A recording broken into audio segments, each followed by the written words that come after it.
Уважаеми господин Николов, уважаеми господин областен управител, уважаеми гости, момчета, добре дошли в Благоевград.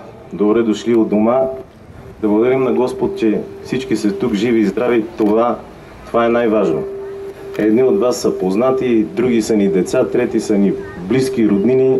Ние сме съпричастни към всичко, което правите, и така с нетърпение и с страх понякога следиме какво правите. Няма по-висша мисия, няма по-чиста мисия, по-свята кауза от това да се спасяват човешки животи. Обикновено хората мислят и казват, че героите са в приказките, обикновено ги търсиме някъде, но не и сред нас, но не е така. Вие сте нашите герои. Ние се гордееме с вас, с това, което правите, с вашата смелост, човещина, жертвоготовност. Русия, Македония, къде и не.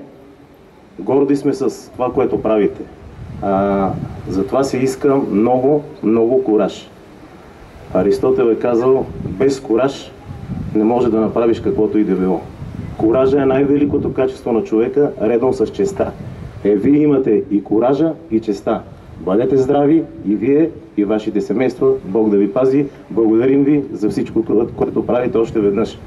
Тук е мястото да кажа, че община Благоевград е първата община в Благоевград, която по програмата Региони в растеж вече имаме одобрен проект и започваме да санираме сградата на пожарната. Тук е мястото да благодаря и на господин областния управител, защото той дари проектите, така че съвместно, как да кажа, това е един добър пример. Държава, лицето на областната администрация, общината, пожарната, правиме нещо, което е добро за всички. Тук е мястото и да кажа, че от вчера община Благоевград има инициативата да изпрати вода и храна за Скопие. В момента сме преговори с БЧК и с Червения кръст на Македония как да станат нещата. Още веднъж благодаря, бъдете здрави!